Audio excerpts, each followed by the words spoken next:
Good afternoon, and yes, you probably recognise this location. We had an R5 parked here. Now, we've got its beastly big brother, the Alpine A290 GTS.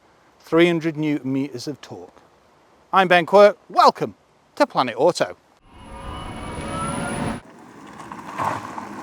Yes, it's a very joyous occasion once again.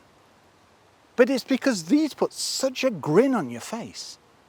Now the last one was 150 brake. This is 220. And can you tell? Yes, 0 to 60 is not quite as quick as I thought it'd be. It's around 6.4, but to be honest, I don't think that's accurate. It's likely to be sub 6, and maybe even quicker than that.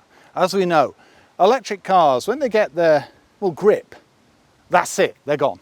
Brembos, multi-link suspension, and even bump stops on the chassis. Yes, this is a totally different animal, even though it kind of looks the same. But I think that's a good thing. I suppose it takes 5, Alpines it, and then just sticks a raucous body kit on it. And I love it. No surprises there. I mean, just look at these. Like a hark back to old school Renault. Spot lamps, Group Bs, all that type of thing. Just look at the way the front arches curve round here into the sculpted front bumper. Yes, I should be telling you about the price, the size of the battery. But no, I'd rather look at the looks. And this one, instead of having 5 illuminating, we have A for Alpine. Now these, yes, they are a touch more. £10,000 on top of our R5. Is it worth it? Yes. It's fantastic. If the R5's not quick enough, this is the one you go for. And under 40 grand, I don't think that's a bad price. Alpines are usually, well, that way. It's got the little finishing touches, like the French flag. They're even on the side of this at the rear. This is the pièce de résistance. And if you think the R5 puts a grin on your face, this will triple it. 52 kilowatt hour, so the same size as the Renault 5. Range, it's not going to be 250 miles. I would say closer to 200, which isn't bad for 220 brake. In a word, this is the pinnacle. I love the styling. No surprises there. You've got the air intakes here, and they do flow fully through. It's amazing how many EVs actually have that. It used to be stick-on vents, no longer. That was a good thing, and I'm glad that went. LED lights, lots of safety, automatic this, automatic that. Yes, no front camera, but you do have parking sensors. The thing is, it's a decent size, so it's very easy to maneuver, and its turning circle's pretty damn good too. And I do like the blue, especially with that diamond black roof. And of course, the black accents. It looks awesome. It's like cars of the 90s. Just look at this flared front wing, and then just look at the side skirts. They make the Renault 5 look, well, basic. No, this just builds on it in every way. It even has this. Look at that for design language. Built into the actual chassis. Well, the door, but you get my meaning. Whereas R5 has 18s, we've got 19s with Michelin Pilot Sport. And just look at that profile. Yes, it's the ride isn't quite as comfortable as R5. Well, not from the look of the tyres, but the multi-link suspension and the setup still gives, well, comfort to a point, unless you're pinning your passenger when doing a B road, which this craves. It's so quick that 0 to 30 is where these come alive. And then the rest of it's just progressive. And because it's electric, it's instant. That's what makes these so fun. And you can throw it around for fun because it will grip like nobody's business. It's the perfect setup. Would I pay 37 grand for it? Yes, every day of the week. I'd even pay, I think it's just over 40 for the spec that's higher than this. Let's take a look inside. Keyless entry, colour-coded door handles. Yes, premium materials, very nice. Climbing in, yes, not bad considering the size of the car. It's the Renault 5 on steroids. You've got extra features, stylized bits such as A290. You can see why people buy these. They don't sell by the dozens, but they don't need to. They're, I suppose, a symbol of mega premium Renault. So we have OV here, which I'll work out when driving. Also, drive modes, and this one. This looks like it needs unleashing. Look at this steering wheel, wrapped in blue leather. It's fantastic to the touch. Solid. These are the kind of cars that excite me. If you want an electric vehicle, you want something that get your pulse racing, and this does it in droves. And there are some differences to this and the 5. For example, we've got no column shift, instead drive, neutral, reverse. Also some of the shaping and the premium finishes to the seats, but the same roof liner. It just puts a grin on my face. It epitomizes hot hatches. Sounds like it wants to be alive. All in good time, all in good time. Electronic handbrake here. This is where you put the key. USBs, switch gear like out of the 5, and also some with the vents, the stalks, etc. If you like this type of video, why not subscribe to the channel? You just hit the button on the right hand side. It's free and you'll get an alert every time we upload. Thank you. Whichever one you choose, you're going to love it. But if you want the extra power and the extra handling and the more sporty feel, this is the one to go for. Big digital cluster, infotainment system's nice and easy to use, nice and responsive, and it's got proper buttons. But look, yeah, I'm happy with that. Very easy to connect things like Waze with your Apple iPhone, etc. And you've got Google Assistant, DAB radio, satellite navigation. And when you press power, it bursts into life. Very easy to read, and heated seats, heated steering wheel. You can see what the electric's doing. And on this, you've got Alpine telemetrics. So you've got live data. So if you're on a racetrack, you're sorted. So essentially, this is a road car, but primarily track? Primarily road? I don't know. It probably sits somewhere in between. What I can tell you is it's fast and it handles. And dependent on how you drive it, obviously, your range is going to differ, but quite considerably. If you drive this more like Miss Daisy, it's going to give you a heck of a lot more economy. But the bottom line is it's never going to be as economical as the 5. It's comfortable, it's spacious enough, everything's aimed at the driver. Just look at these bucket seats though. Embossed with A290 there. I know I keep talking about the finish, but wow, Alpine etched in the headrest too. Comfortable, supportive, and they will hold you when you throw it into a corner. Headroom, was that about 2 inches? Reach and rake in the steering wheel. Also, anodized aluminium type looking pedals by the look of it. Actually, I think they're brush finished. Lovely. Footrest on the left hand side and a 2-pedal system. Yes, you will find hard plastics, not what you really expect, but they're finished to a nice grade and the shaping really adds to it as well. Build quality, solid as a rock. The only thing I'd ask for on this is a heads-up display. Map reading light and glove box. You get a few things in there. The A290 is wanting for nothing, except grab handles. They just make Annabelle's life a little easier. Can't forget the DVLS sound system. It's pretty banging. Speakers in the A-pillar too, and I think that's your lot.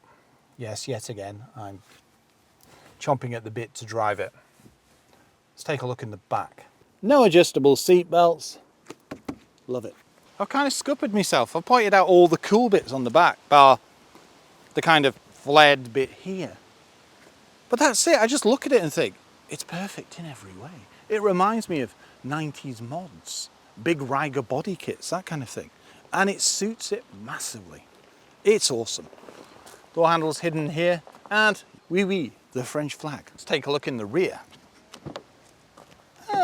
Interesting. I think they're virtually the same as the Renault 5 door cards. It's no padded areas, which is a shame considering the front is done so well. Also, once again, no door pockets. Climbing in, I'm expecting pretty much the same experience.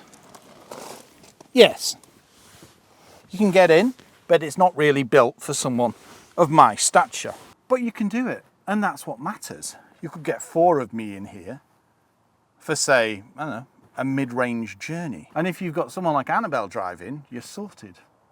But if you've got more of me, then yes, your knees may have to be a bit. And get my feet under the seat. Headroom, It's between half an inch and an inch. So my hair does brush ever so slightly, but it's still doable. It's not the biggest car, but it makes mega use of the space that's here. But that's the benefit of an electric platform. Very comfortable, plush.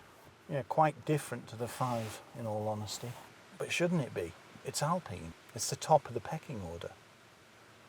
That's why it would have been nice to see these finished more like the front. But the clever thing is, with this, you're inside the luxury car tax bracket. Clever thinking, Alpine.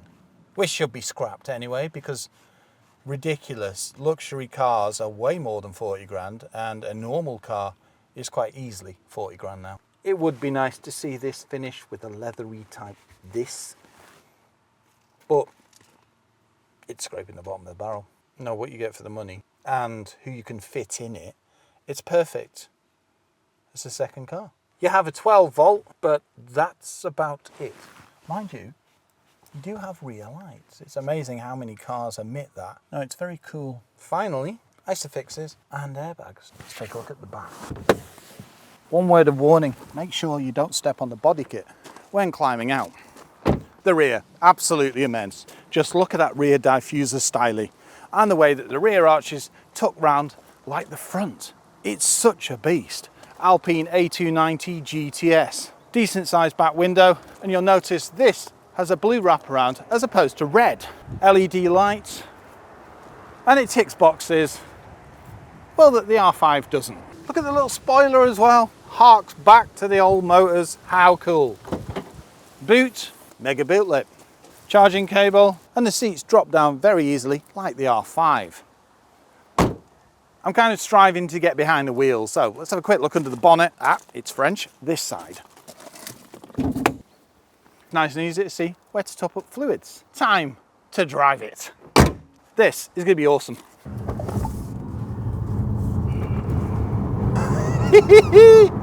Oh, that's got some torque.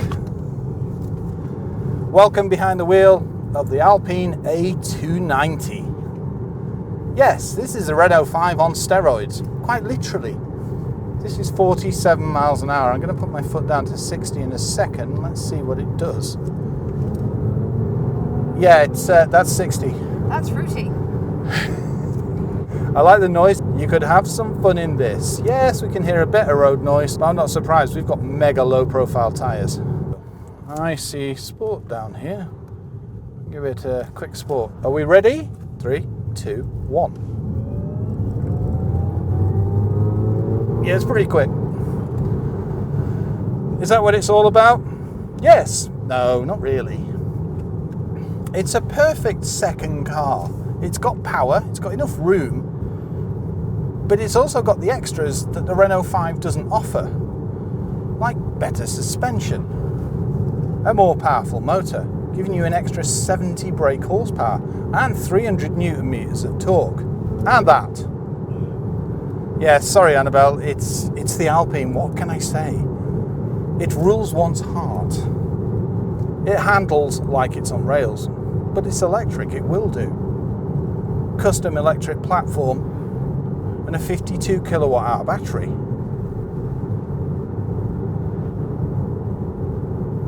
The thing is, it's got all the mod cons as well, which is cool. It ticks boxes. Steering, absolutely immense. Like the R5, honestly.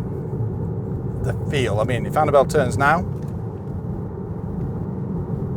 great feedback, nice and weighty, and it weightens up the faster you drive it. Turning circle's pretty immense too. Hills, electric car. Says it all. Joining motorways is great fun because nobody expects you to be getting there this fast. Mind you, it's an Alpine. They should. The thing is, they're quite rare cars, which makes it really desirable. No, its full setup's pretty damn cool. The weighty steering, the great suspension, it just gobbles up bumps like there's no tomorrow. Yes, if you throw it into something quite hard, it'll just grip and go round. And this is where it really excels. Like the old hot hatches, it just grips. And it sounds like one. No, this is massively chuckable. And just think, you've got more brake horsepower than the 5. Yeah. The thing is, you could easily drive this on a commute too. It's not that raw like climbing in something like a Ferrari. It's still got power that's usable. So it's not a complete animal all the time. Put it in eco and it becomes rather sedate, and comfort is a rather nice experience. Yeah, road noise on a really dodgy bit of road is not the greatest. But if you get it on a nice bit of tarmac, like the Renault 5, it quietens right down. Economy, yes, it's not going to be quite as economical as the Renault 5. I presume under 200 miles range with the same battery. But once again, it depends how you drive it. You can eke out more if you're on an eco drive. But on that note, we're going to say goodbye to the Alpine A290. And yeah, thank you for joining us. Have a great day.